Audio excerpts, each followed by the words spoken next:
L'air dans la salle d'audience était lourd, chargé d'une tension presque palpable, un silence oppressant qui semblait engloutir tout son, à l'exception du souffle haletant de Sophia elle-même. La voix du juge, grave et monotone, résonnait comme un écho lointain à travers les murs froids et imposants du tribunal, tandis qu'il lisait la sentence. Chaque mot était un coup de poignard, un coup précis porté au cœur déjà meurtri de Sophia. Pour elle, assise au premier rang, les mains serrées et les jointures blanchies, les mots étaient comme des coups de marteau incessants sur sa poitrine, assénés avec une cruauté calculée.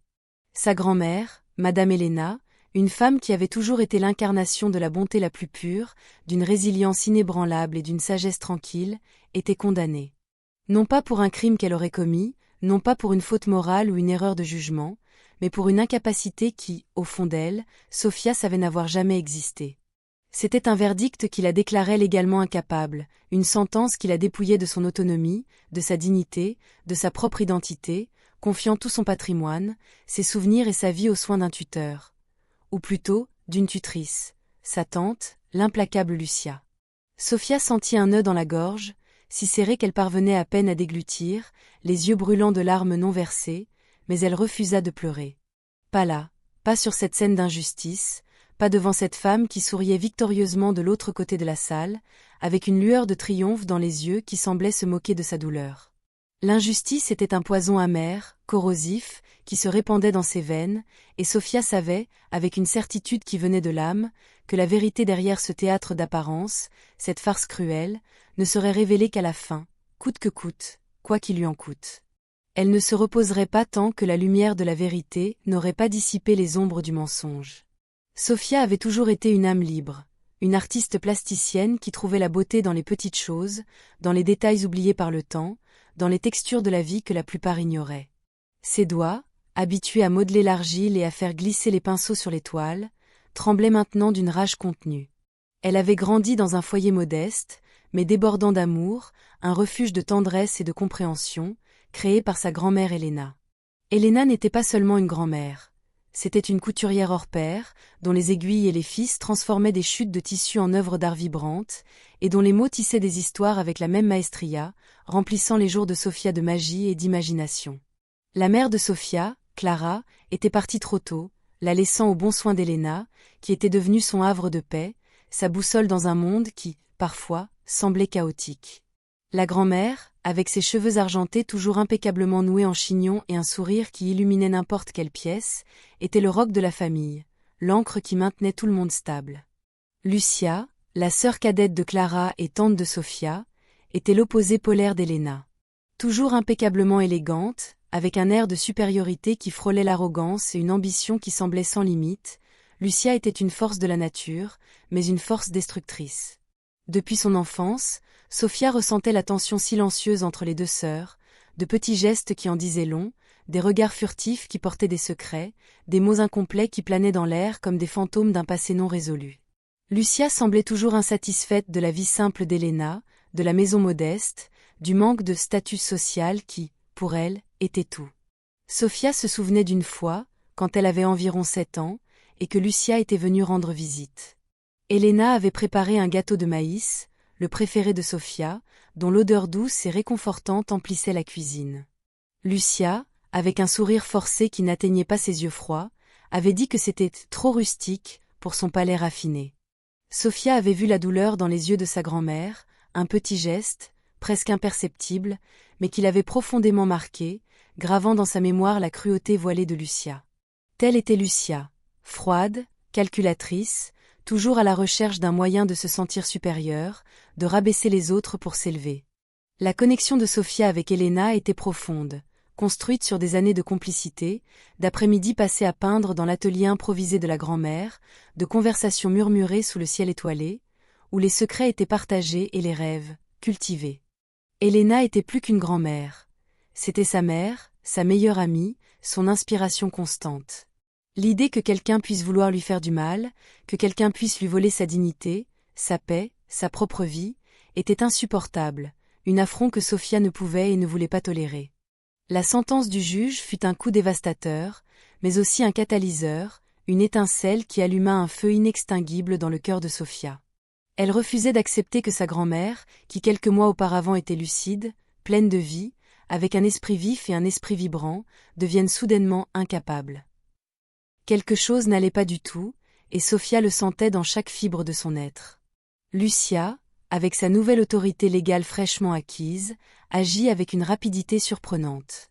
En quelques jours, elle transféra Elena dans une clinique privée de luxe, loin de la ville, dans un endroit isolé et difficile d'accès, alléguant que la grand-mère avait besoin de soins spécialisés et d'un environnement plus adapté à sa condition.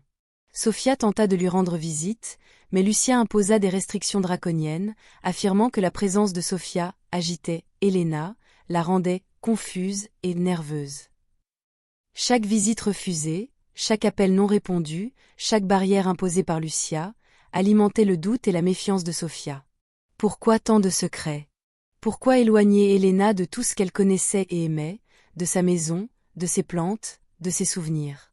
L'esprit de Sophia travaillait sans relâche, essayant de reconstituer les pièces d'un puzzle macabre. Sophia décida qu'elle ne pouvait pas rester les bras croisés. Elle commença à enquêter par elle-même, mue par un instinct protecteur et une soif de vérité. D'abord, elle chercha le médecin qui avait signé le rapport d'incapacité, le docteur Almeida. C'était un homme respecté dans la communauté, avec une réputation impeccable, mais il semblait étrangement mal à l'aise en parlant du cas d'Elena. Il marmonna des symptômes progressifs et un déclin cognitif, utilisant des termes techniques qui semblaient vides de sens, mais ses yeux se dérobaient, évitant le contact visuel de Sophia, comme s'il cachait quelque chose. Sophia sentit qu'il y avait autre chose, une histoire non racontée, une vérité voilée derrière ces mots soigneusement choisis.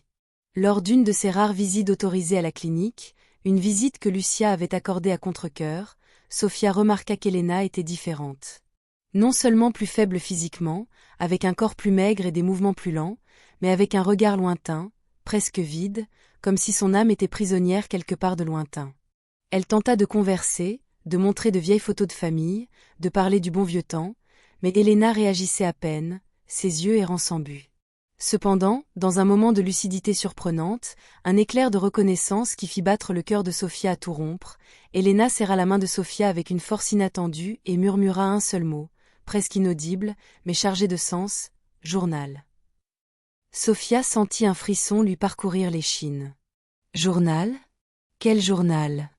Elle se souvint que sa grand-mère avait un petit journal à couverture de cuir, où elle notait des recettes, des pensées et de petits secrets.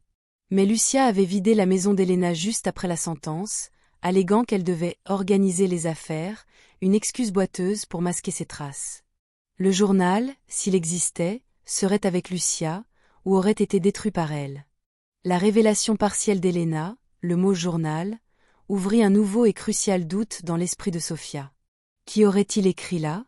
Serait-ce la clé pour percer le mystère, pour exposer la farce de Lucia?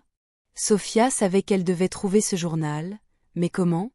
Lucia était astucieuse, méticuleuse, et ne laisserait rien qui puisse l'incriminer à la vue. La recherche serait dangereuse, mais Sophia était déterminée. Lucia était l'incarnation d'une ambition démesurée, une force implacable qui ne connaissait ni limites ni scrupules. Depuis la mort prématurée de Clara, la mère de Sophia, Lucia s'était toujours sentie négligée au sein de la famille, une ombre éclipsée par sa sœur aînée, Elena. Dans son esprit déformé, elle croyait qu'Elena avait reçu plus d'attention, plus d'affection de leurs parents, et que le modeste héritage familial, une petite maison douillette, quelques économies durement gagnées et un terrain rural d'une valeur sentimentale inestimable, auraient dû lui revenir de droit. Avec le temps, cette jalousie corrosive s'était transformée en un désir ardent de pouvoir et d'argent, une obsession qui consumait son âme. Lucia avait épousé un homme riche, un homme d'affaires influent, mais la fortune de celui-ci était contrôlée par une famille traditionnelle et conservatrice, qui ne l'avait jamais vraiment acceptée, la traitant toujours avec un mépris voilé. Elle voulait sa propre fortune, son propre empire, construit de ses propres mains, sans dépendre de personne. Et l'incapacité d'Elena, opportunément orchestrée, était l'occasion parfaite, la brèche qu'elle attendait tant pour concrétiser ses plans machiavéliques. Lucia était une femme froide, avec un sourire qui n'atteignait pas ses yeux, un geste vide qui cachait une âme glaciale. Son impressionnante capacité à manipuler les gens était presque artistique, une danse subtile de mots et de gestes qui trompait les plus naïfs. Elle utilisait son influence, son argent et son réseau de contacts soigneusement construit pour obtenir ce qu'elle voulait, sans se soucier des conséquences ni de qui elle devrait écraser. Pour Sophia, Lucia n'était pas seulement une tante. Elle était la représentation vivante de l'injustice, de la trahison la plus cruelle, de la cupidité qui corrompait tout ce qu'elle touchait. Elle se souvenait d'une conversation qu'elle avait entendue enfant, cachée derrière la porte de la cuisine, entre Lucia et sa mère, Clara. Lucia se plaignait avec véhémence qu'Helena était trop naïve, qu'elle ne savait pas saisir les opportunités que la vie lui offrait. Clara, toujours plus calme et conciliante, tentait de défendre sa sœur, mais Lucia la coupait d'un regard glacial, un silence tranchant qui mettait fin à toute discussion. Il était évident que Lucia voyait Helena comme un obstacle, une figure à dépasser, une barrière à ses propres désirs. Maintenant, elle utilisait la fragilité d'Helena, sa vulnérabilité, pour en tirer profit, pour voler ce qui ne lui appartenait pas de droit, mais par ambition. Sophia savait qu'elle devait agir vite. Le mot « journal » résonnait dans son esprit comme un mantra, un indice vital qui ne pouvait être ignoré. Elle décida de se rendre à l'ancienne maison de sa grand-mère, maintenant vide, froide et sous la garde de Lucia. Avec un peu de chance et l'aide d'un vieux voisin, Monsieur Joachim, qui avait encore une affection sincère pour Helena et se souvenait de la petite Sophia, elle obtint une copie de la clé. La maison était froide, poussiéreuse, avec l'odeur incomparable de l'abandon, un arôme triste qui ravivait des souvenirs douloureux. Chaque pièce semblait un fantôme du passé, un écho silencieux de rires et de conversations qui avaient un jour rempli ces espaces. Sophia chercha pendant des heures, fouillant des tiroirs poussiéreux, des armoires vides, sous de vieux tapis, mais ne trouva rien. Lucia avait été minutieuse, une véritable maîtresse dans l'art d'effacer les traces. Frustrée, le corps fatigué et l'âme lourde, Sophia s'assit dans le fauteuil préféré de sa grand-mère, sentant le tissu usé et la faible odeur de lavande qui persistait encore, un vestige de la présence d'Helena. Soudain, ses yeux, déjà habitués à la pénombre, tombèrent sur une planche lâche dans le plancher, près de la cheminée. C'était un endroit qu'Helena utilisait toujours pour ranger ses petites bricoles, ses trésors particuliers, loin des regards curieux. Le cœur battant à tout rompre, Sophia força la planche du bout des doigts. Là, il était, un petit journal à couverture de cuir marron, exactement comme Helena l'avait décrit, un objet simple, mais qui semblait maintenant porter le poids d'un secret millénaire. En l'ouvrant, Sophia trouva non seulement des recettes culinaires et des pensées poétiques, mais aussi des notes détaillées sur un ancien terrain, une petite ferme que la famille possédait à la campagne, un endroit que Lucia avait toujours méprisé et considéré sans valeur. Dans le journal, Helena exprimait sa profonde préoccupation concernant Lucia, la façon dont elle parlait du terrain, de l'opportunité de le vendre à un grand projet immobilier. Il y avait aussi une mention d'un avocat, le docteur Castro, un homme intègre qui s'était occupé des affaires de la famille pendant des années, un nom que Sophia reconnut vaguement. Un micro-rebondissement. Le journal non seulement confirmait les soupçons de Sophia sur la cupidité de Lucia, mais révélait également une nouvelle cible pour son ambition démesurée, le terrain familial. Sophia emporta le journal chez elle et passa la nuit blanche, lisant chaque mot, chaque ligne, chaque secret qu'Helena avait confié à ses pages. Les notes d'Helena étaient claires, limpides. Elle n'avait jamais voulu vendre le terrain, c'était un lieu de souvenirs précieux, où Clara, la mère de Sophia, avait passé son enfance, un refuge de paix et de bonheur. Le lendemain, le journal en main et une nouvelle détermination dans le regard, Sophia chercha le docteur Castro. L'avocat, un homme âgé et fatigué, avec la sagesse gravée dans les rides de son visage, la reçut dans son bureau avec un regard de pitié et de compréhension. Il confirma que Lucia avait tenté, à plusieurs reprises, de le convaincre de lui transférer la propriété du terrain, alléguant qu'Helena était incapable de gérer ses biens, utilisant la même excuse boiteuse qu'elle avait utilisée au tribunal. Mais le docteur Castro, fidèle à sa cliente et à ses principes éthiques, avait refusé catégoriquement, exigeant un rapport médical officiel et irréfutable. Il révéla également que Lucia avait tenté de le soudoyer, offrant une somme d'argent considérable pour qu'il accélère le transfert, un acte de corruption qui l'avait profondément choqué. Une nouvelle menace. Lucia était prête à tout, y compris à corrompre des gens et à enfreindre la loi, pour obtenir ce qu'elle voulait. Sophia sentit un frisson lui parcourir l'échine. Elle devait protéger sa grand-mère et l'héritage familial, avant qu'il ne soit trop tard. La décision suivante, difficile, frappa Sofia comme un éclair dans un ciel serein, avec la force d'une révélation douloureuse.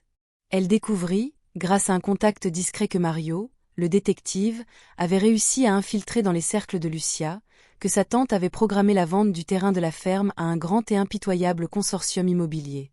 Le délai était court, serré, presque impossible à respecter, mais Lucia, dans son aveugle cupidité, semblait déterminée à conclure l'affaire à tout prix. Sofia sentit le sol se dérober sous ses pieds.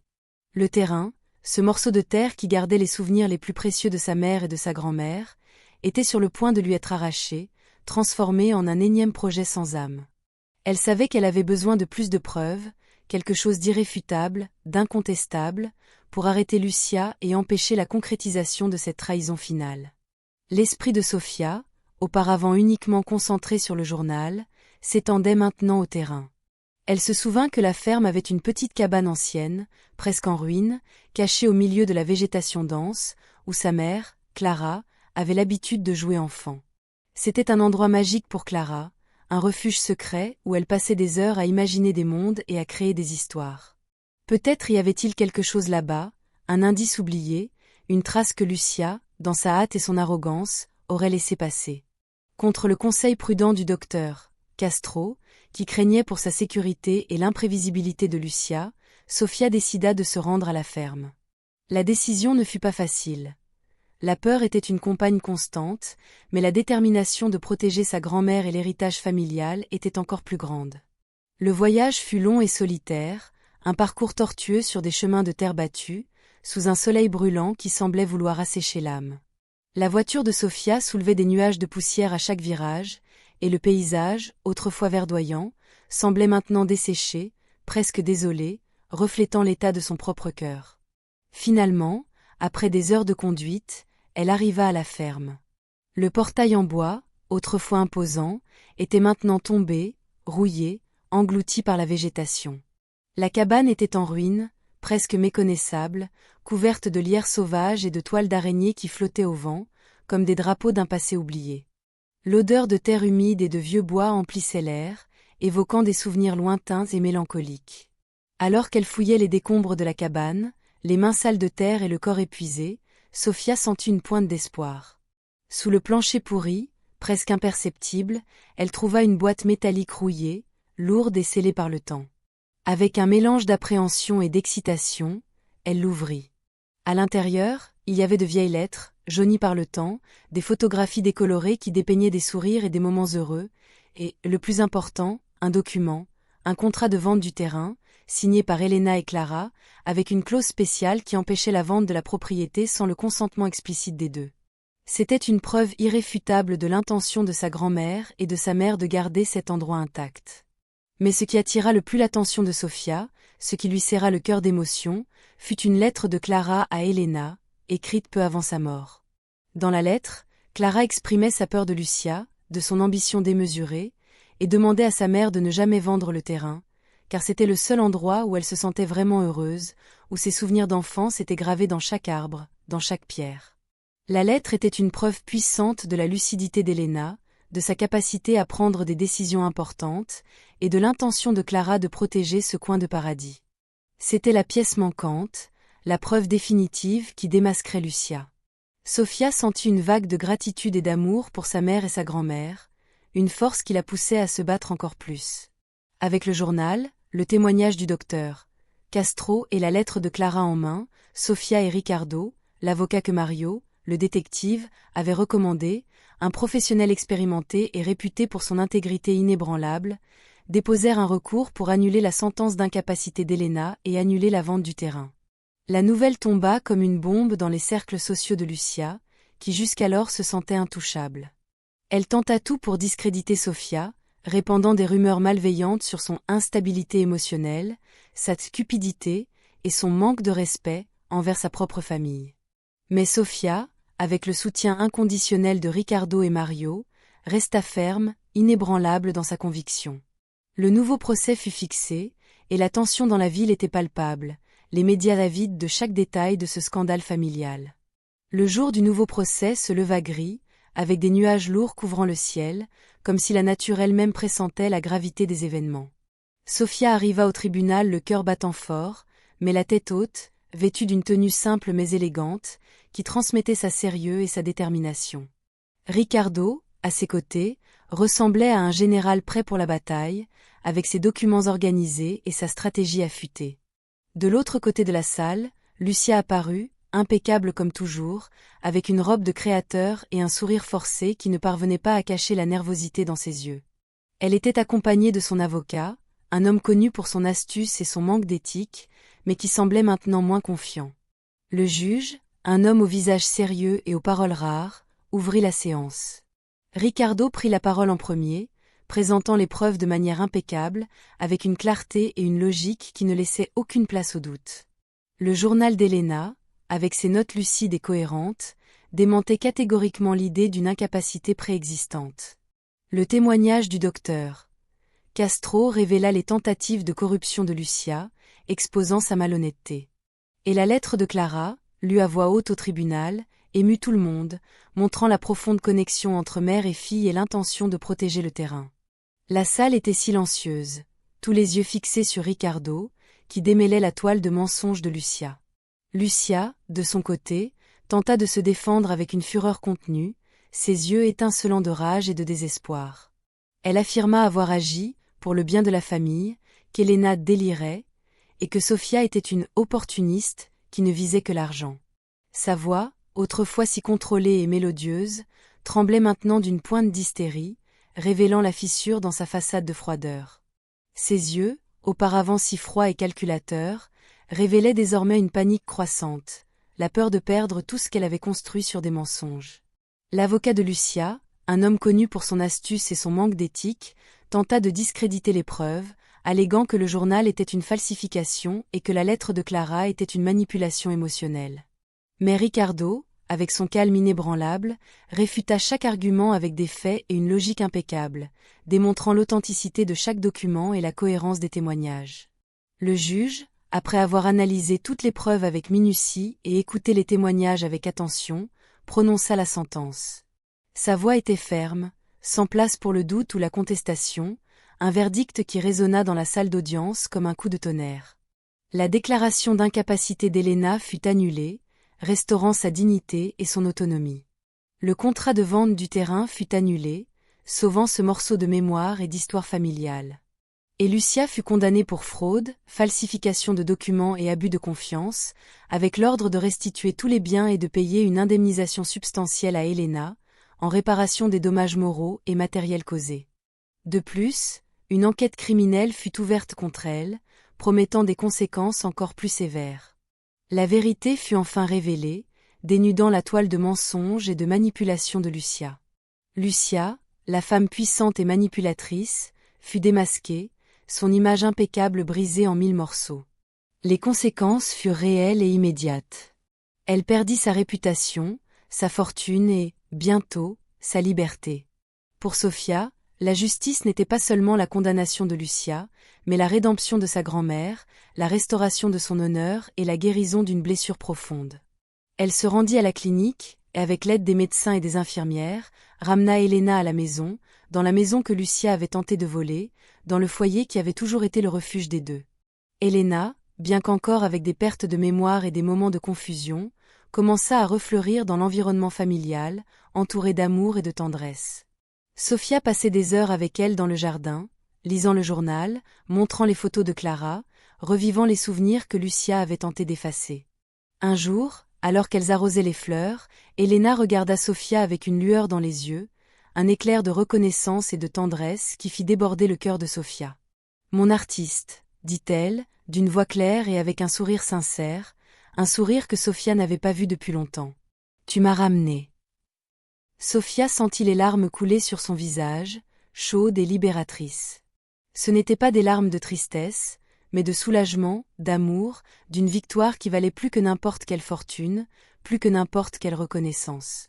Elle avait retrouvé sa grand-mère, sa famille, et la vérité avait finalement prévalu. L'écho du silence avait été brisé, et la mélodie de la justice emplissait l'air, promettant un nouveau départ. Quand elles sortirent du tribunal, l'ambiance était à une fête contenue, un soulagement silencieux qui planait dans l'air. Ricardo et Mario souriaient discrètement, sachant que le coup avait été fort et précis. Sofia marchait à leur côté, sentant pour la première fois depuis longtemps que quelque chose en elle s'apaisait, comme si un poids énorme se dissolvait de ses épaules. Mais la sensation de paix fut brève. Sofia montait à peine dans sa voiture lorsqu'elle reçut un appel d'un numéro inconnu. Elle hésita un instant, mais la curiosité et l'appréhension la poussèrent à répondre. « Allô » dit-elle, la voix un peu tremblante. La voix de l'autre côté était froide, sèche, presque robotique. « Sofia. Quelqu'un qui a des informations que vous devez savoir. » Sofia serra le téléphone, sentant un frisson. « Je ne suis pas d'humeur à jouer. Qui est à l'appareil ?» La voix continua, ignorant sa question. « Ce n'est pas un jeu. C'est à propos de votre père, le vrai. » Sofia resta paralysée, le monde tournant autour d'elle. Lucia n'a pas tout menti. Le père que vous avez connu n'est pas votre père biologique, et le vrai pourrait changer votre vie plus que vous ne l'imaginez. Avant que Sofia ne puisse en demander plus, l'appel fut brusquement coupé. Sofia resta à regarder le téléphone pendant quelques secondes, comme si elle s'attendait à ce qu'il sonne à nouveau, que la voix mystérieuse en révèle davantage.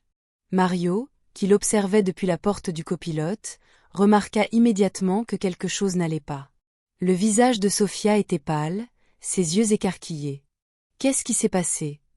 demanda-t-il, la voix empreinte d'inquiétude. Sofia inspira profondément, essayant de contrôler l'avalanche d'émotions. « Quelqu'un dit avoir des informations sur mon vrai père. » Mario fronça les sourcils, l'expression sérieuse. « Tu crois que c'est vrai ?» Sofia rangea son téléphone dans sa poche, l'esprit en plein tumulte. « Je ne sais plus quoi croire, Mario, mais je dois savoir. Je dois aller jusqu'au bout. » Cette nuit-là, dans son appartement, Sofia ne put dormir. Elle s'assit à son bureau, face à la fenêtre qui donnait sur la ville illuminée, et pensa à tout ce qu'elle avait vécu ces derniers mois. Elle pensa à Elena, à sa vie, à son enfance, et maintenant à cette bombe que Lucia avait lâchée en dernier recours, une dernière tentative d'empoisonner sa victoire. Et si c'était vrai ? Et si sa vie était construite sur un mensonge encore plus grand, plus profond, plus dévastateur que la trahison de Lucia ? L'idée était effrayante, mais aussi irrésistible. Elle avait besoin de la vérité, de toute la vérité, aussi douloureuse soit-elle. Au lever du jour, Sofia décida qu'elle ne pouvait pas rester inactive. Elle appela Ricardo, son avocat, et lui demanda d'enquêter discrètement sur tout ce qu'il pouvait concernant sa mère, Clara, avant son mariage avec l'homme que Sofia avait toujours appelé père. Amis, documents, tout ce qui pourrait donner un indice sur ce que Lucia avait insinué. 2 jours de tension et d'anxiété s'écoulèrent, jusqu'à ce que Ricardo arrive à son appartement avec une enveloppe à la main. Sofia l'ouvrit sans dire un mot, le cœur battant fort dans sa poitrine. À l'intérieur, il y avait des copies d'actes de naissance, de vieilles photographies, des lettres et une histoire. Avant d'épouser le père de Sofia, Clara avait une relation avec un autre homme, un homme puissant, influent, issu d'une famille qui gérait des affaires obscures, de la politique et de l'argent à des niveaux que Sofia pouvait à peine imaginer. Le nom la glaça, la paralysa. Le nom la glaça, la paralysa, comme si la foudre l'avait frappée en plein jour. Guillermo Santa Cruz. Ce nom, qui n'était auparavant qu'un écho lointain dans les nouvelles d'affaires et de politique, résonnait maintenant dans son esprit avec une force écrasante, chargée d'une signification complètement nouvelle et perturbante. Guillermo Santa Cruz n'était pas seulement un homme d'affaires. C'était un titan, l'un des hommes les plus puissants et influents du pays, propriétaire d'un empire qui englobait des chaînes de médias, des entreprises de construction gigantesques, des mines d'une valeur inestimable et un réseau d'affaires qui s'étendait sur tout le continent. C'était un homme avec plus de pouvoir que Sofia ne pouvait même le comprendre, une figure presque mythique, crainte et respectée à parts égales.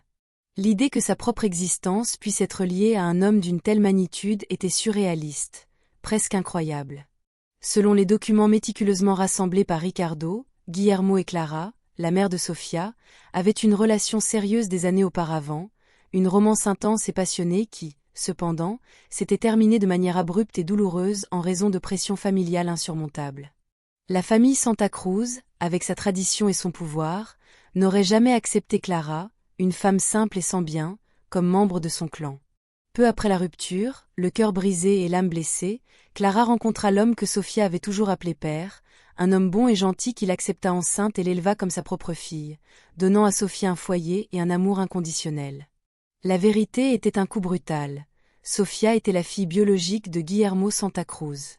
Elle ne savait pas si elle devait rire de l'ironie cruelle du destin, si elle devait pleurer la vie de mensonges qu'elle avait vécue, ou si elle devait s'enfuir quelque part où elle pourrait digérer cette avalanche d'informations. Ricardo la regardait en silence, attendant sa réaction, son visage un mélange d'inquiétude et de compassion. « Qu'est-ce que tout cela signifie » demanda Sofia finalement, la voix rauque, presque un murmure. Ricardo soupira, ajustant ses lunettes sur son nez. « Cela signifie que votre vrai père ne sait même pas que vous existez, Sofia. Ou, s'il le sait, il l'a gardé secret toutes ces années, pour des raisons que lui seul peut expliquer. » Sofia appuya son front sur ses mains, sentant le poids de cette révélation l'écraser.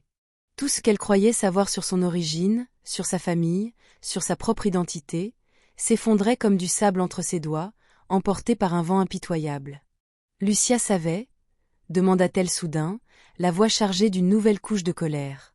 Ricardo hocha la tête. « Tout indique que oui, Sofia. Il est probable que cette information ait été son atout dans sa manche pendant tout ce temps, la carte secrète qu'elle gardait pour un moment de désespoir. C'est pourquoi elle a osé faire tout ce qu'elle a fait, manipuler, mentir, voler. Elle savait que, si tout se compliquait, elle pourrait vous menacer avec cette vérité, avec la possibilité d'exposer un secret qui pourrait détruire votre vie et la réputation d'un homme si puissant. » Sofia laissa échapper un rire amer, sans humour, un son qui semblait venir d'un lieu profond de douleur et de désillusion. Même dans sa chute, elle a voulu tout empoisonner, murmura-t-elle, sentant le goût métallique de la trahison dans sa bouche. Elle resta silencieuse pendant un long moment, regardant la ville illuminée par la fenêtre de son appartement, les lumières clignotant comme des étoiles lointaines. Sa vie avait changé pour toujours, non seulement par la trahison de Lucia, non seulement par la lutte incessante pour sa grand-mère, mais parce que maintenant elle savait qu'une partie de son sang venait de quelqu'un qui ne s'était jamais soucié d'elle, quelqu'un qui ne la reconnaîtrait peut-être même pas si elle le voyait dans les yeux. Elle passa une main dans ses cheveux, essayant d'ordonner ses pensées, qui tourbillonnaient dans un chaos. Elle ne savait pas si elle voulait rencontrer Guillermo Santa Cruz, si elle voulait ouvrir cette porte à un passé inconnu et potentiellement dangereux. L'idée de confronter un homme si puissant, qui avait ignoré son existence pendant des décennies, était effrayante. Que dirait-il? Comment réagirait-il? Et qu'est-ce que cela signifierait pour sa propre vie, pour son identité? Ce qu'elle avait de clair, la seule certitude au milieu de tant d'incertitudes, c'était qu'au final, sa vraie famille était Elena. Elle, qui, même avec une mémoire fragilisée, même oubliée par beaucoup, n'avait jamais cessé de l'aimer, d'être son havre de paix. Et cela, pour Sofia, était la seule chose qui importait vraiment, le fondement inébranlable de son existence. Les jours qui suivirent le jugement furent un étrange mélange de soulagement et de fatigue. Sofia sentait qu'elle avait couru un marathon épuisant, dont elle commençait à peine à reprendre son souffle. Tout le bruit médiatique, qui avait transformé sa vie en spectacle public, s'estompa peu à peu.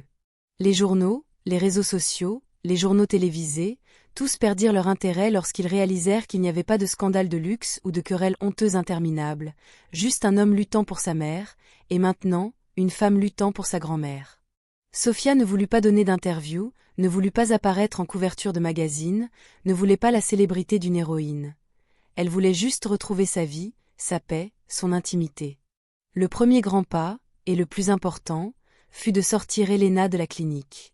Non pas parce qu'elle n'y était pas bien soignée, mais parce qu'elle avait demandé, non pas avec des mots clairs, mais avec des regards, avec de petits gestes de désir d'un foyer. Elena voulait un foyer, un vrai foyer, un endroit où elle pourrait se sentir en sécurité et aimée. Sofia trouva une maison précieuse en périphérie de la ville, un endroit tranquille, entouré d'arbres feuillus et avec un grand jardin fleuri, où Elena pourrait passer les après-midi au soleil, sentant la chaleur et la douce brise. Elle l'acheta sans hésiter, mue par un amour inconditionnel. La maison fut remplie de meubles confortables, de photos de l'enfance de Sofia, de musique douce qu'Elena adorait, et d'arômes familiers que sa grand-mère pourrait reconnaître, créant une atmosphère d'accueil et de nostalgie. Le jour du déménagement fut comme un petit triomphe, une célébration silencieuse de la vie et de l'espoir. Elena ne comprenait pas tout ce qui se passait, mais son sourire timide en voyant le jardin, les canapés moelleux, les fleurs colorées, fut suffisant pour Sophia. Elle sentit que chaque nuit d'insomnie, chaque dispute, chaque larme versée en valait la peine. C'était la récompense de sa lutte, la preuve que l'amour et la vérité trouvent toujours un chemin. Elles s'installèrent sans hâte, avec le calme de ceux qui reconstruisent une vie. Sophia engagea une équipe d'infirmières spécialisées pour prendre soin d'Elena, s'assurant qu'elle avait tout le soutien nécessaire, mais elle-même restait sa principale compagnie, sa présence constante. Sophia s'asseyait avec Elena les matins ensoleillés, dans le jardin de la nouvelle maison, lui lisant le journal à voix haute, même si elle savait que sa grand-mère ne parvenait pas toujours à suivre les nouvelles complexes. Elle lui parlait de sa journée, de ses projets pour l'atelier, des petites joies et des défis de la vie, et même de ses souvenirs d'enfance, comme si elle conversait avec l'Elena d'avant, l'Elena lucide et pleine d'histoire. Parfois, elle avait l'impression de parler seule, mais Sophia ne s'en souciait pas. La simple présence de sa grand-mère, la chaleur de sa main dans la sienne, était suffisante. Et, à des moments précieux, rares mais intenses, Elena lui répondait par un mot isolé, un sourire qui illuminait son visage, ou une caresse douce sur la main de Sophia. C'étaient de petits moments, presque imperceptibles pour un observateur extérieur, mais pour Sophia, ils étaient tout, la preuve vivante que sa grand-mère était là, que son essence résistait encore. Le sujet de Guillermo Santa Cruz, le vrai père de Sophia, flottait dans l'air, un nuage sombre et incertain au-dessus de sa tête. Ricardo avait trouvé un moyen discret de l'approcher, d'établir un premier contact sans éveiller les soupçons, mais Sophia n'était pas prête. Pas encore. La blessure de la trahison de Lucia était encore ouverte, et la complexité de sa propre origine était un fardeau trop lourd à porter à ce moment-là. Elle savait qu'un jour elle voudrait en savoir plus, qu'elle voudrait confronter cet homme qui lui avait donné la vie, mais qui ne lui avait jamais donné un câlin, un conseil, ni même son nom. Mais, pour l'instant, sa priorité était autre, non négociable. Le rétablissement d'Elena, la reconstruction de sa vie et la guérison de ses propres blessures. Un week-end, alors qu'elles étaient dans le jardin, Elena la regarda longuement, avec une intensité qui fit arrêter Sophia ce qu'elle faisait. Sophia aidait à arroser des plantes fraîchement arrivées, ses mains dans la terre humide, quand elle sentit le regard fixe de sa grand-mère. Elle s'approcha, s'agenouillant sur l'herbe douce. « Qu'y a-t-il, maman » demanda Sophia, utilisant le surnom affectueux qu'elle avait toujours utilisé pour Elena. Elena mit du temps à répondre, comme si les mots devaient voyager de très loin, d'un endroit profond de sa mémoire, pour atteindre sa bouche. « Heureuse » demanda-t-elle, dans un murmure presque inaudible, mais chargé d'une émotion qui serra le cœur de Sophia. Sophia sourit, les yeux embués. « Oui, maman, très heureuse.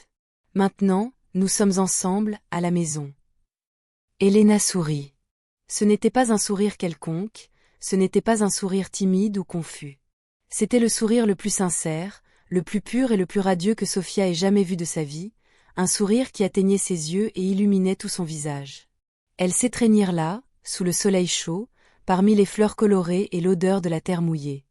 Ce moment valait plus que tous les millions que Lucia avait tenté de voler, plus que n'importe quel nom de famille célèbre, plus que n'importe quel héritage perdu. C'était sa vraie victoire, l'essence de tout ce pour quoi elle s'était battue. Le temps passa, avec sa cadence implacable. Elena eut ses hauts et ses bas, comme on pouvait s'y attendre. Certains jours, elle se souvenait davantage, ses yeux brillaient d'éclairs de lucidité, et elle racontait de vieilles histoires avec une clarté surprenante. D'autres jours, elle se perdait à nouveau dans son monde particulier, au milieu du brouillard de la mémoire, mais elle ne fut jamais seule, jamais plus abandonnée.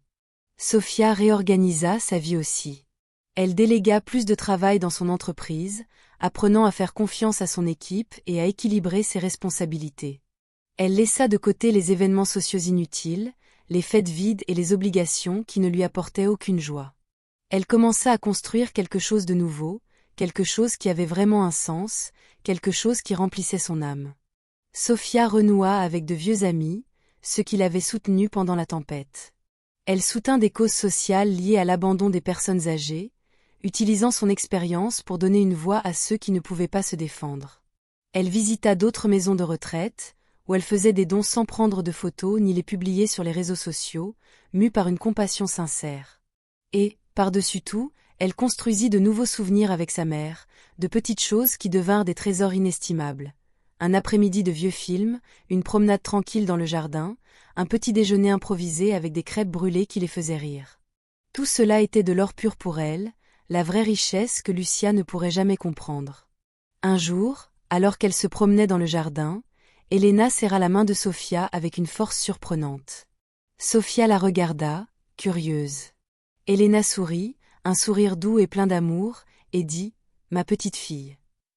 Sofia sourit aussi, sentant que tout, absolument tout, en valait la peine. L'héritage, les procès, les vérités douloureuses, les secrets révélés, tout cela restait derrière, se dissolvant dans la douce brise du jardin. Maintenant, une seule chose importait, le présent. Un présent où, malgré toutes les adversités, elle avait réussi ce que beaucoup ne réussissent jamais. Retrouver sa vraie famille, et avec elle, sa vraie place dans le monde. La vie, avec ses rebondissements inattendus, lui avait donné une seconde chance, et Sofia était déterminée à la vivre pleinement, aux côtés de sa bien-aimée Elena. Mais la paix, comme Sofia le savait bien, était un état fragile et éphémère. L'ombre de Guillermo Santa Cruz, bien que temporairement écartée, planait toujours sur sa vie, une question non résolue qui, elle le savait, devrait un jour être affrontée. La curiosité concernant son père biologique était un murmure constant dans son esprit, une mélodie incomplète qui l'empêchait de trouver la paix totale. Ricardo, l'avocat, continuait à maintenir un contact discret avec les cercles de Santa Cruz, préparant le terrain pour le moment où Sofia déciderait de franchir le pas. Il avait découvert que Guillermo était un homme de peu de mots, mais d'une grande influence, connu pour sa discrétion et pour garder sa vie personnelle loin des projecteurs. L'idée de le confronter, de déterrer un passé qu'il avait soigneusement enterré, était intimidante. Sofia se demandait comment serait cette rencontre. L'accepterait-il? La rejetterait-il? Ou l'ignorerait-il simplement, comme il avait fait toute sa vie? L'incertitude était un lourd fardeau, mais le besoin de connaître la vérité sur son origine était encore plus grand. Elle devait comprendre qui était cet homme, pourquoi il avait abandonné sa mère, et pourquoi il ne l'avait jamais cherché. Cette quête de réponse était un voyage personnel, une partie essentielle de sa propre identité qui devait être révélée. Elle savait que ce ne serait pas facile, que cela pourrait ouvrir de nouvelles blessures, mais elle était prête à affronter ce qui viendrait. Le courage qu'elle avait trouvé dans la lutte pour Elena la poussait maintenant vers cette nouvelle étape difficile de sa vie. Le courage que Sofia avait puisé dans sa lutte pour Elena la propulsait désormais vers cette nouvelle étape, pleine de défis. Elle savait que la vérité sur Guillermo Santa Cruz était une pièce fondamentale pour compléter le puzzle de sa propre identité, une lacune qui devait être comblée pour qu'elle puisse, enfin, trouver la paix. Chaque jour qui passait, la curiosité se transformait en un besoin pressant, un appel irrésistible à percer les mystères de son passé. Ricardo, l'avocat, percevant la détermination de Sofia, intensifia ses contacts discrets, cherchant un moyen d'approcher Guillermo sans provoquer de remous inutiles, sans exposer Sofia à des risques plus grands que nécessaires. Il découvrit que Guillermo était un homme de peu de mots, mais d'une grande influence, connu pour sa discrétion presque obsessionnelle et pour garder sa vie personnelle loin des projecteurs médiatiques. L'idée de le confronter, de déterrer un passé qu'il avait soigneusement enfoui pendant des décennies, était intimidante, mais Sofia était prête.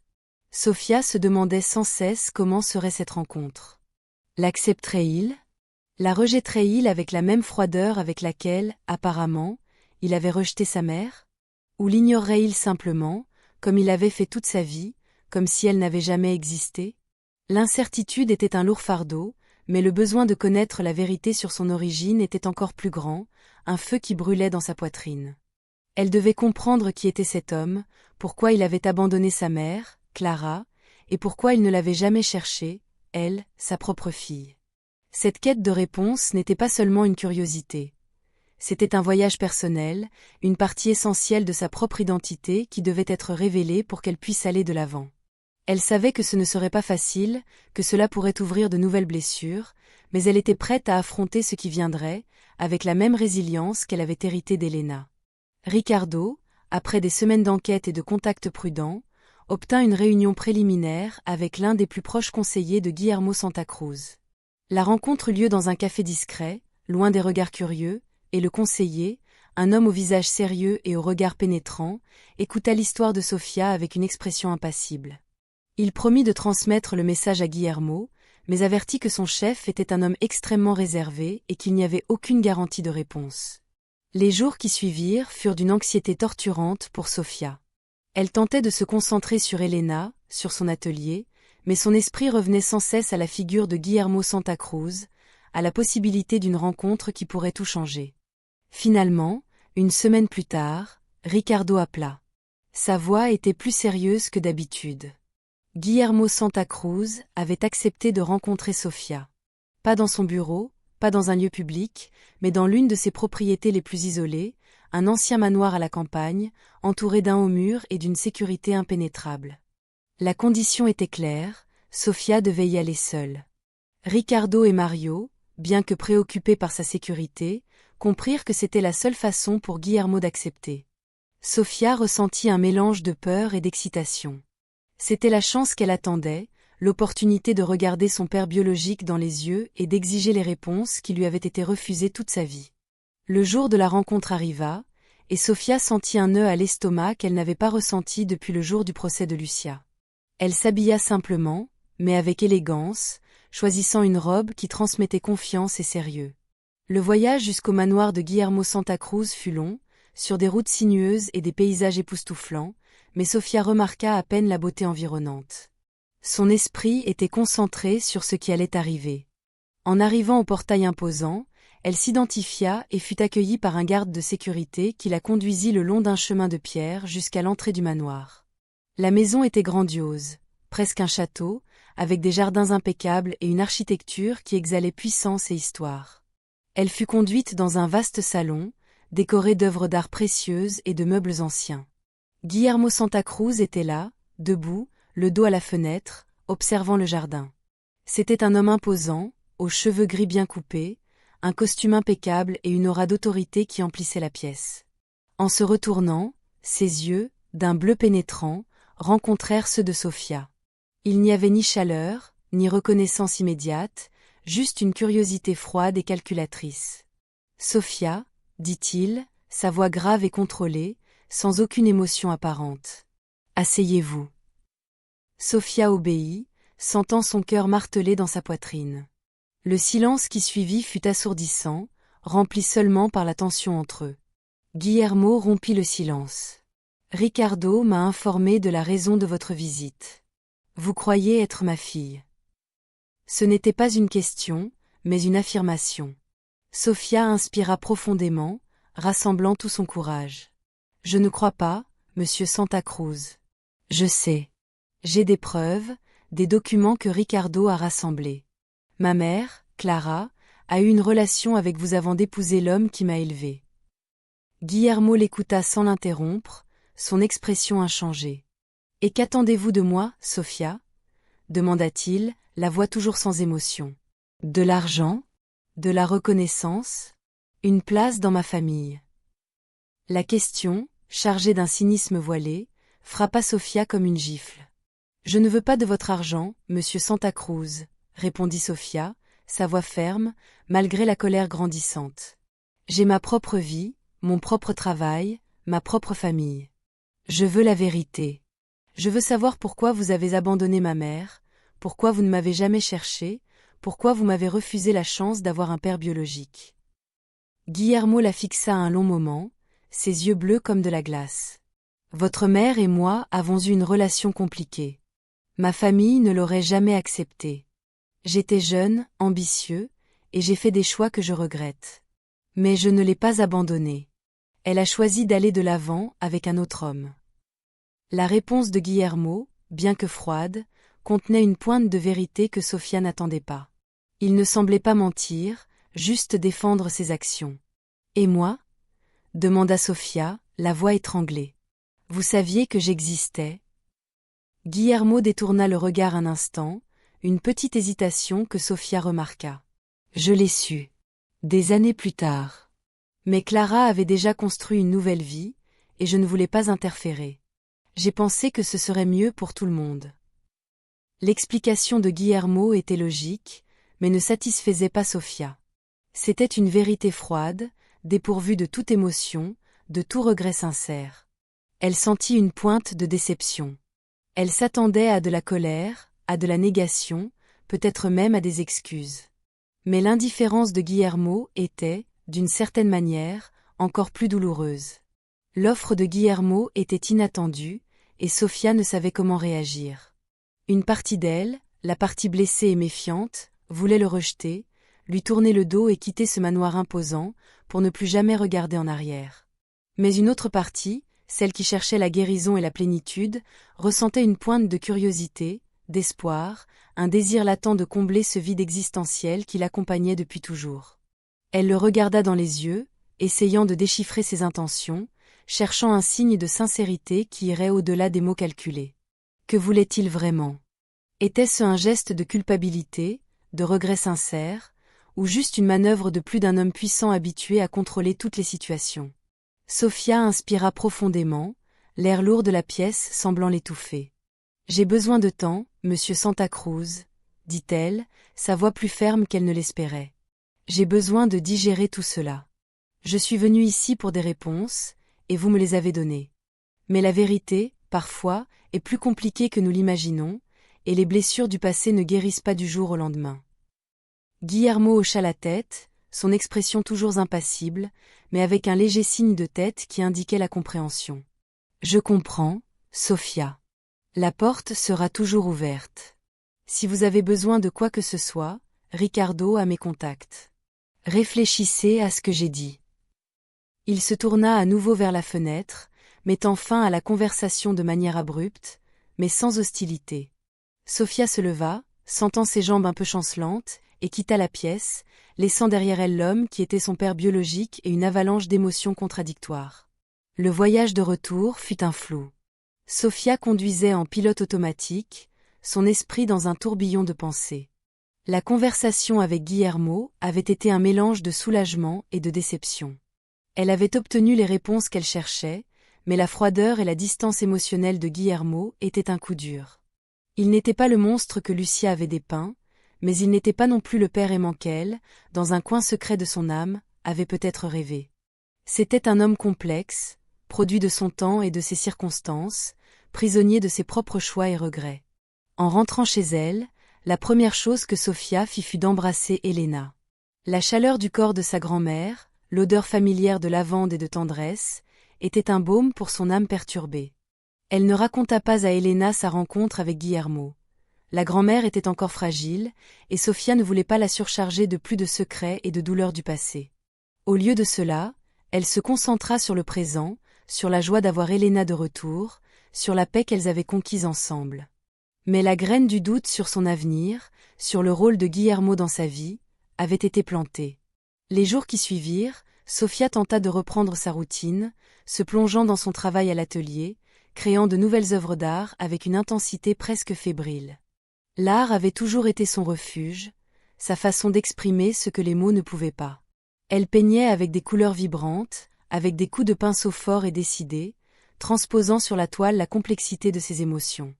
Mais la figure de Guillermo Santa Cruz continuait de la hanter, un fantôme silencieux qui refusait de disparaître. Elle se surprenait à penser à ses paroles, à son offre, à la façon dont sa vie aurait pu être différente s'il avait été un père présent. Ricardo, l'avocat, resta en contact, informant Sofia des développements de l'affaire Lucia. La tante avait été formellement accusée et attendait son procès, isolée et sans le soutien de ses anciens alliés. La fortune qu'elle avait accumulée était en cours de confiscation, et sa réputation, autrefois impeccable, était en ruine. La justice, bien que tardive, était en train d'être rendue. Mais pour Sofia, la victoire sur Lucia semblait vide face à la nouvelle et complexe vérité sur son origine. Elle sentait qu'elle avait clos un chapitre de sa vie, mais un autre, encore plus incertain, s'était ouvert. Un micro-rebondissement.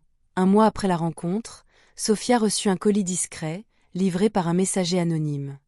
À l'intérieur, il y avait une ancienne boîte en bois, richement sculptée, et une lettre sans expéditeur. La lettre était courte, écrite d'une écriture élégante et ferme, pour Sofia. Avec l'espoir que vous trouviez les réponses que vous cherchez. GSC. À l'intérieur de la boîte, Sofia trouva une collection de vieilles lettres, jaunies par le temps, et un petit album de photographies. Les lettres étaient de Clara à Guillermo, écrites pendant la période où ils étaient ensemble. Les photos montraient Clara jeune, souriante, aux côtés d'un Guillermo plus jeune, avec une lueur dans les yeux que Sofia n'avait pas vue lors de leur rencontre. Il y avait aussi une photo de Clara enceinte, avec un sourire radieux, et une petite note manuscrite au verso, « Notre petit miracle ». Sofia sentit un nœud dans la gorge. Ces lettres et photos étaient un aperçu d'un passé qu'elle n'avait jamais connu, d'un amour qui avait été réel, aussi compliqué soit-il. Elle révélait une Clara passionnée, une femme qui avait profondément aimé Guillermo, et un Guillermo qui, à un moment donné, avait aimé Clara. L'indifférence qu'il avait montrée lors de leur rencontre semblait contredire l'intensité de ces images et de ces mots. Un nouveau doute surgit dans l'esprit de Sofia. Que s'était-il réellement passé entre eux? L'histoire que Guillermo avait racontée était-elle la vérité complète? Ou y avait-il plus, quelque chose qu'il cachait encore, quelque chose que Clara avait emporté dans sa tombe? La boîte en bois et son contenu étaient une nouvelle menace, non pas de danger physique, mais d'une perturbation émotionnelle encore plus grande. Ils déterrèrent des souvenirs et des sentiments que Sofia ne savait pas qu'ils existaient, et la poussèrent à chercher une compréhension plus profonde de la relation de ses parents biologiques. Elle devait comprendre l'histoire complète, non seulement la version de Guillermo, mais aussi celle de Clara.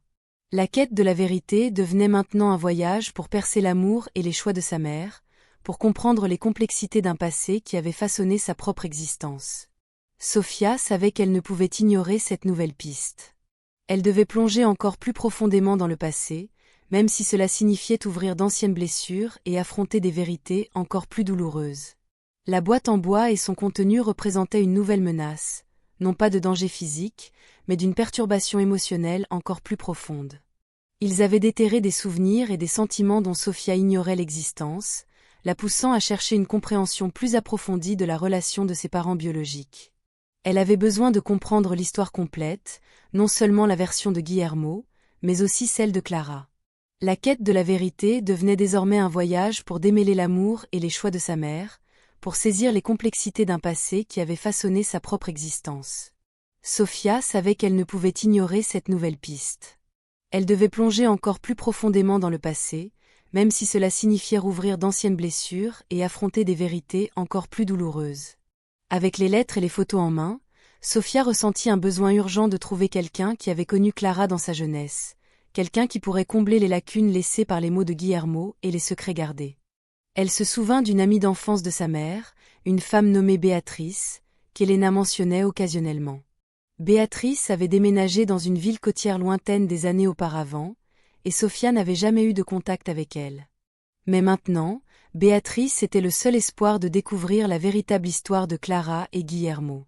Ricardo, grâce à son réseau de contacts, réussit à localiser Béatrice en quelques jours. Elle vivait dans une petite maison au bord de la mer, menant une vie tranquille et recluse. Sofia décida d'y aller seule, sentant que c'était un voyage qu'elle devait faire pour elle-même. Le trajet fut long, ponctué de paysages qui passaient de l'urbain au littoral, avec l'odeur du sel marin emplissant l'air. En arrivant à la maison de Béatrice, Sofia ressentit un mélange de nervosité et d'espoir. Béatrice, une femme aux cheveux blancs et aux yeux doux, la reçut avec une étreinte chaleureuse, comme si elle la connaissait depuis des années. Elle se souvenait de Clara avec une affection évidente, et ses yeux se remplirent de larmes en voyant les vieilles photos.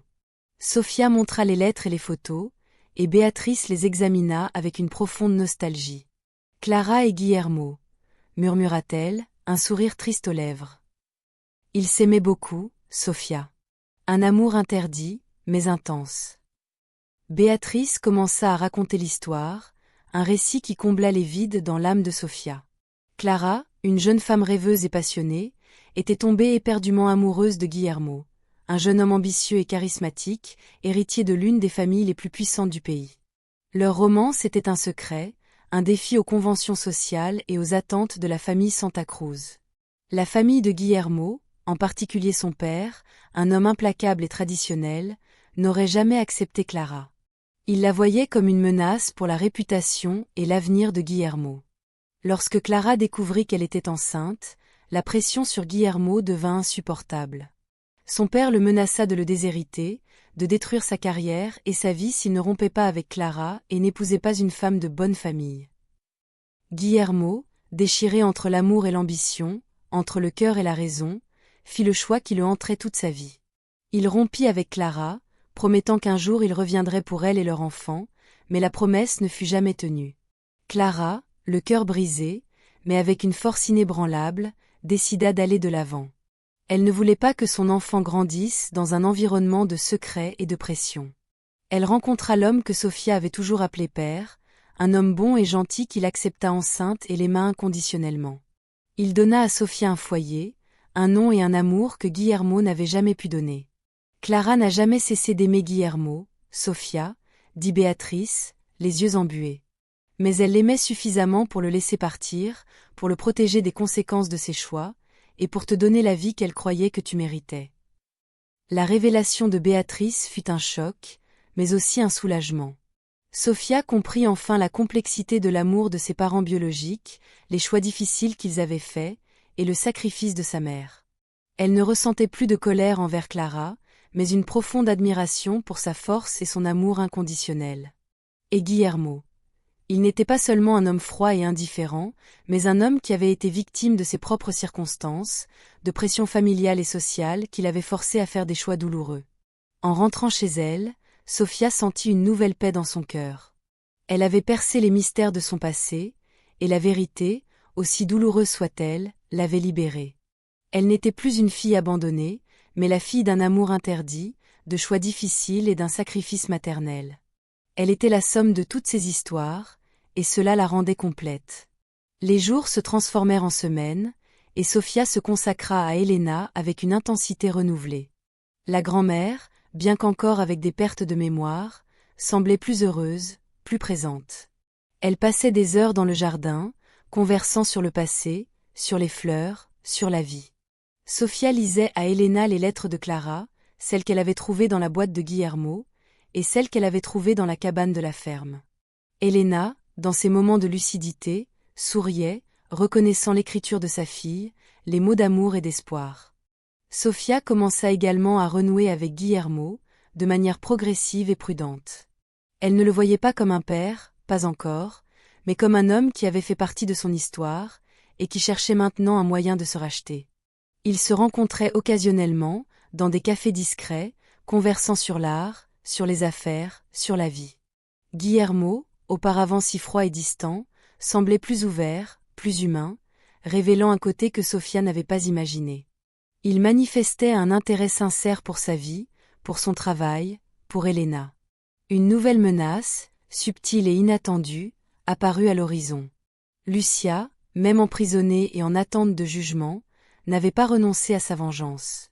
Par l'intermédiaire de ses avocats, elle commença à répandre des rumeurs malveillantes sur Sofia, sur sa relation secrète avec Guillermo Santa Cruz, insinuant que Sofia utilisait sa grand-mère pour se rapprocher du magnate et hériter de sa fortune. Les médias, toujours avides de scandales, commencèrent à enquêter, et la vie privée de Sofia fut à nouveau menacée. Sofia sentit un frisson. Lucia, même derrière les barreaux, avait encore le pouvoir de nuire, d'empoisonner sa vie avec des mensonges et des insinuations. Elle ne voulait pas que la vérité sur Guillermo devienne un spectacle public, surtout maintenant qu'elle construisait une relation délicate avec lui. Et, par-dessus tout, elle ne voulait pas qu'Elena soit à nouveau entraînée au centre d'un scandale. La décision difficile était de savoir comment protéger sa grand-mère et sa nouvelle relation avec Guillermo, sans céder aux provocations de Lucia. La nouvelle menace, subtile et inattendue, surgit à l'horizon comme un nuage sombre qui s'approchait lentement. Lucia, même emprisonnée et en attente de jugement, n'avait pas renoncé à sa vengeance. Par l'intermédiaire de ses avocats, qui lui maintenaient encore une loyauté distordue, Lucia commença à répandre des rumeurs malveillantes sur Sofia, sur sa relation secrète avec Guillermo Santa Cruz, insinuant avec venin que Sofia utilisait sa grand-mère, Elena, comme un pion dans un jeu d'échecs pour se rapprocher du magnate et éventuellement hériter de sa vaste fortune. Les médias, toujours avides d'un scandale qui pourrait vendre des gros titres et attirer des clics, commencèrent à enquêter avec voracité, et la vie privée de Sofia, si durement conquise, fut à nouveau menacée, comme un château de sable sur le point d'être emporté par la marée. Sofia sentit un frisson lui parcourir l'échine. Lucia, même derrière les barreaux, même dépouillée de sa liberté et de sa réputation, avait encore le pouvoir de nuire, d'empoisonner sa vie avec des mensonges et des insinuations qui, une fois lancées au vent, étaient difficiles à contenir. Elle ne voulait, en aucun cas, que la vérité sur Guillermo devienne un spectacle public, un cirque médiatique, surtout maintenant qu'elle construisait une relation délicate et incertaine avec lui, un pont fragile sur un abîme de secrets. Et, par-dessus tout, elle ne voulait pas qu'Helena, sa grand-mère bien-aimée, soit à nouveau entraînée au centre d'un scandale, que sa paix retrouvée soit perturbée par des commérages et des médisances.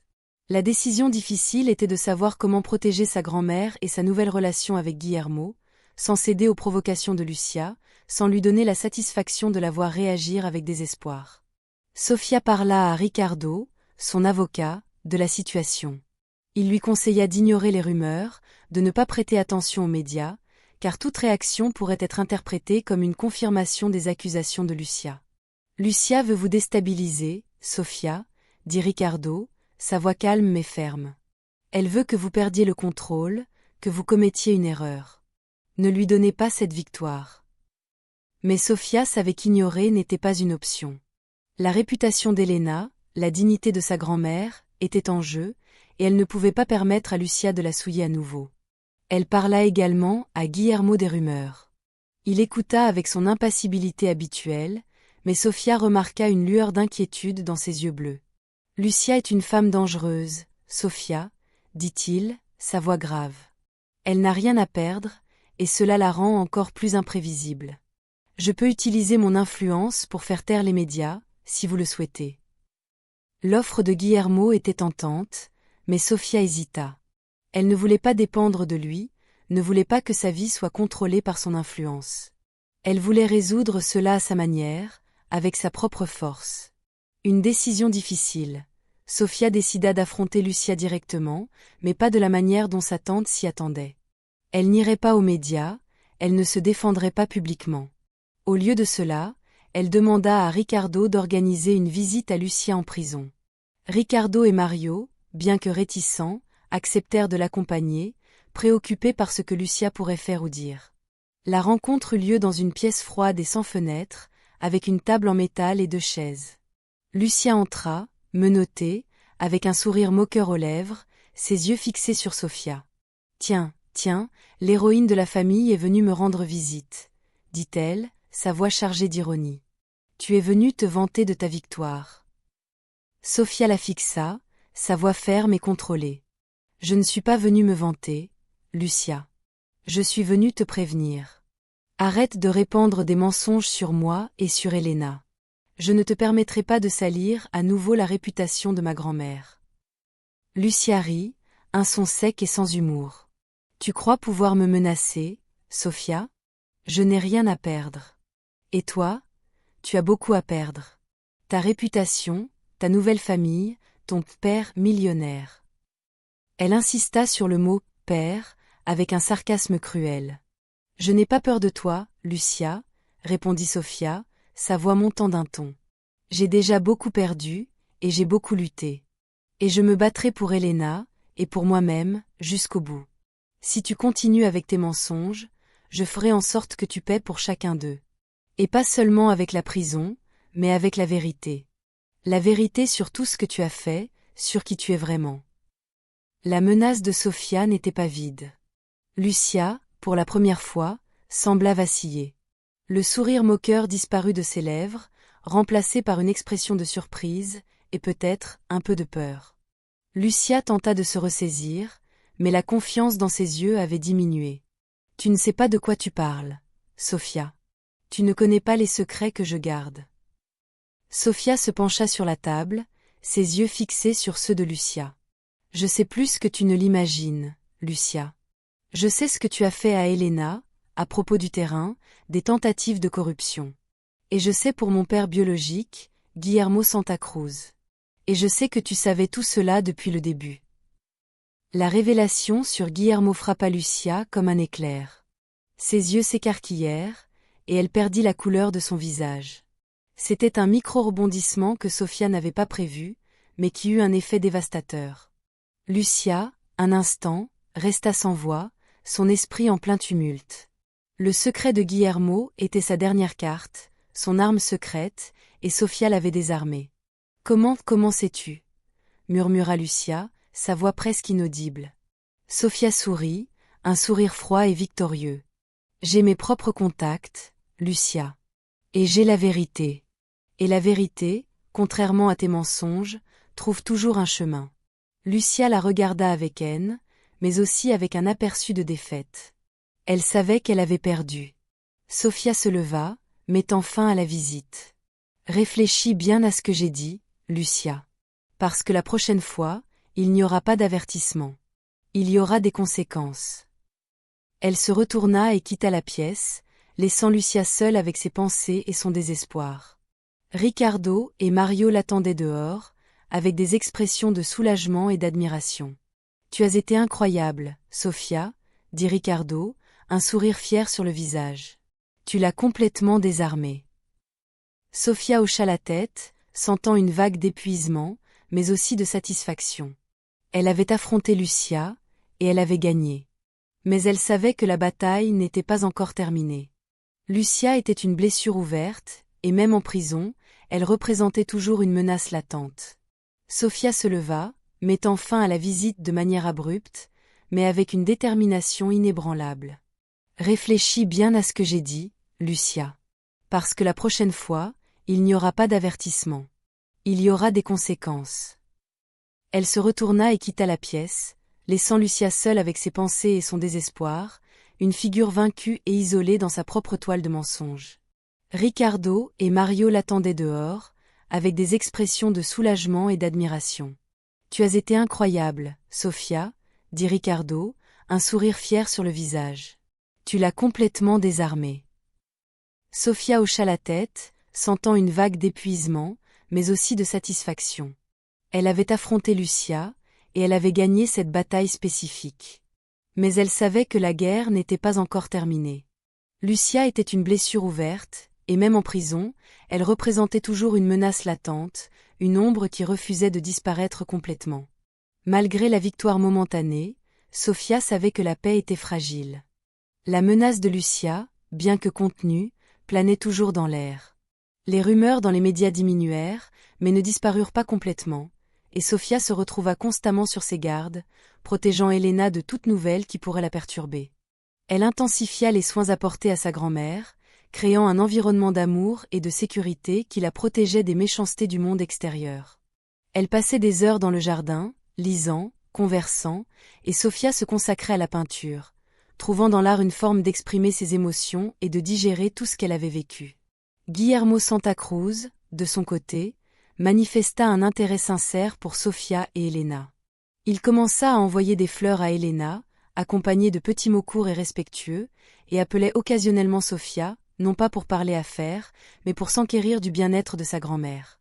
Il fit également un don anonyme et substantiel à la clinique où Elena avait été internée, s'assurant que d'autres personnes âgées recevraient les soins dont sa mère avait été privée. Sofia réalisa que, derrière la façade d'homme d'affaires froid et calculateur, il y avait un homme qui, à sa manière, cherchait la rédemption, essayant de compenser les erreurs du passé. La relation entre eux, bien qu'encore éloignée d'une connexion père-fille traditionnelle, commença à se transformer en un respect mutuel, une acceptation silencieuse de leurs histoires partagées. Un micro-rebondissement. Un jour, alors que Sofia était à l'atelier, elle reçut un appel de Ricardo. Sa voix était sérieuse. « Sofia, Lucia a encore tenté quelque chose. Elle a essayé de soudoyer l'un des gardiens de la prison pour avoir accès à un téléphone portable et continuer à répandre des rumeurs. Mais elle a été prise en flagrant délit. » Sofia ressentit un mélange de colère et de soulagement. Lucia était incorrigible, mais maintenant ses actions auraient des conséquences encore plus graves. La tentative de corruption en prison était une preuve irréfutable de sa nature manipulatrice et de son incapacité à accepter la défaite. La nouvelle de la tentative de corruption de Lucia fut divulguée aux médias, et cette fois, l'opinion publique se retourna complètement contre elle. Les journaux, auparavant divisés, la dépeignaient désormais comme une criminelle sans scrupules, une femme qui ne reculait devant rien pour atteindre ses objectifs, même derrière les barreaux. L'image de Lucia, autrefois celle d'une femme élégante et respectable, fut complètement détruite. Son procès, qui était déjà en cours, prit une nouvelle dimension, et la condamnation devint inévitable. Sophia, cependant, ne ressentit aucune joie face au malheur de Lucia. Elle ressentit seulement une profonde lassitude, un épuisement de toutes les batailles qu'elle avait menées. Elle réalisa que la vraie victoire ne résidait pas dans la chute de Lucia, mais dans la paix qu'elle avait trouvée avec Helena, dans la vérité qu'elle avait découverte sur sa propre origine, et dans la capacité de pardonner, non pas Lucia, mais les circonstances qui avaient mené à tant de douleurs. Une nouvelle menace, plus subtile et interne, commença à émerger. Sophia, malgré toute sa force, ressentait le poids des batailles. Elle s'était battue pour Helena, elle s'était battue pour la vérité, et maintenant, elle ressentait un vide, le sentiment qu'avec la fin des luttes, elle devait trouver un nouveau but. L'art, qui était auparavant sa passion et son refuge, semblait perdre un peu de son éclat. Elle se demandait quel serait son prochain pas, comment elle remplirait l'espace que les luttes avaient occupé dans sa vie. La décision difficile était de savoir comment trouver un nouveau chemin, un nouveau but, sans se perdre dans l'épuisement des victoires. Elle devait se reconnecter avec elle-même, avec son art, avec son essence. Elle savait que la vie était plus que de simplement lutter contre les injustices. C'était aussi construire, créer, et trouver la beauté dans les petites choses. Elle commença à passer plus de temps dans son atelier, non pas pour créer de grandes œuvres, mais pour expérimenter, pour renouer avec la joie pure de la création. Par un après-midi ensoleillé, alors qu'elle peignait dans le jardin avec Helena, Sophia ressentit une inspiration soudaine. Elle commença à peindre un portrait de sa grand-mère, non pas comme la femme fragile qui était là, mais comme l'Helena de ses souvenirs. Forte, souriante, les yeux pleins de vie et de sagesse. Pendant qu'elle peignait, elle sentit une énergie renouvelée, une passion qui s'était endormie. C'était comme si l'art, une fois de plus, l'appelait, lui offrant un nouveau but. Helena, observant Sophia peindre, sourit. « Mon artiste, dit-elle, sa voix douce. Tu trouves toujours la beauté, même dans la douleur. » Sophia regarda sa grand-mère, et sentit une vague d'amour et de gratitude. Elle réalisa que son but n'était pas dans de grands exploits, mais dans le fait de continuer à aimer, à créer, à trouver la beauté dans le monde, et à honorer l'héritage de sa mère et de sa grand-mère. Helena, observant Sophia peindre avec une concentration presque méditative, sourit. « Mon artiste, dit-elle, sa voix douce, mais chargée d'une sagesse ancestrale. Tu trouves toujours la beauté, même dans la douleur. C'est un don, Sophia, un don que ta mère avait aussi. » Sophia regarda sa grand-mère, et sentit une vague d'amour et de gratitude qui la submergea complètement. Elle réalisa que son but n'était pas dans de grands exploits, dans des victoires spectaculaires ou des confrontations dramatiques, mais dans le fait de continuer à aimer, à créer, à trouver la beauté dans le monde, et à honorer l'héritage de sa mère et de sa grand-mère. L'art, pour elle, était plus qu'une profession. C'était une façon de vivre, un langage de l'âme, un chemin vers la guérison et l'expression. Les jours se transformèrent en semaines, et Sophia se plongea corps et âme dans son atelier, créant une nouvelle série de peintures inspirées de la vie d'Helena et Clara, des paysages de la ferme, des petits gestes d'amour et de résilience qui avaient marqué son parcours. Ses œuvres, auparavant axées sur des thèmes plus abstraits, gagnaient désormais une profondeur émotionnelle et une narration visuelle qui touchait l'âme de ceux qui les voyaient. Elle organisa une exposition dans une galerie locale, et le succès fut immédiat. Les gens se connectaient à l'histoire derrière les peintures, à l'émotion qu'elles transmettaient, à la beauté de la résilience et de l'amour inconditionnel. Guillermo Santa Cruz, discrètement, visita l'exposition. Il ne se présenta pas à Sophia, mais observa ses peintures avec une intensité que Sophia remarqua de loin. Plus tard, il envoya un message à Ricardo, louant le travail de Sophia et exprimant une fierté silencieuse. La relation entre eux continuait d'évoluer, non pas comme père et fille, mais comme deux individus qui, d'une certaine manière, étaient connectés par un passé complexe et un présent d'acceptation mutuelle. Il n'essayait pas d'imposer sa présence, mais était toujours là, un soutien discret et respectueux. Helena, de son côté, continuait de s'épanouir. Bien que la mémoire fût encore un défi, ses moments de lucidité devinrent plus fréquents et plus longs. Elle participait aux activités de la maison, aidait Sophia dans le jardin, et même s'essayait à quelques coutures sur sa vieille machine, créant de petits morceaux de souvenirs. La maison, autrefois un refuge de paix, était maintenant un foyer vibrant, rempli de rires, de couleurs et d'amour. Une justice finale et une rédemption profonde se manifestèrent de manière inattendue. Lucia fut condamnée à une peine sévère pour fraude, falsification de documents et tentative de corruption. Sa chute fut complète, et elle disparut des projecteurs, payant pour ses crimes. Mais la vraie justice pour Sofia ne résidait pas dans la chute de Lucia, mais dans la restauration de la dignité d'Helena, dans la récupération du terrain de la ferme, et dans la vérité qui avait été révélée. Un jour, alors que Sofia et Helena étaient dans le jardin, un facteur livra une lettre. Elle venait de Béatrice, l'amie de Clara. Dans la lettre, Béatrice racontait qu'elle avait trouvé un ancien coffre de Clara, rangé dans un grenier oublié. À l'intérieur, il y avait un dernier journal, un journal que Clara avait écrit dans les dernières années de sa vie. Sofia ouvrit le journal les mains tremblantes. Les dernières pages lui étaient dédiées, à Sofia. Clara écrivait sur son amour inconditionnel pour Sofia, sur la joie de la voir grandir, sur l'espoir qu'elle trouve le bonheur et la vérité. Elle écrivait aussi sur Guillermo, sur l'amour qu'elle ressentait pour lui, et sur la douleur de ses choix. Mais, dans les dernières lignes, Clara exprimait un désir, que Sofia et Guillermo, un jour, puissent se rencontrer et peut-être construire une nouvelle forme de famille, basée sur la vérité et le pardon. Sofia sentit les larmes couler sur son visage. C'était comme si sa mère était là, à ses côtés, lui donnant la bénédiction finale, la permission d'aller de l'avant, d'embrasser toutes les parties de son histoire. Elle regarda Helena, qui l'observait avec un sourire doux. « Maman », dit Sofia, la voix étranglée. Elle voulait que je sois heureuse. Elle voulait que je trouve la vérité. Helena serra la main de Sofia, un geste de réconfort et d'amour. La clôture émotionnelle fut forte et profonde.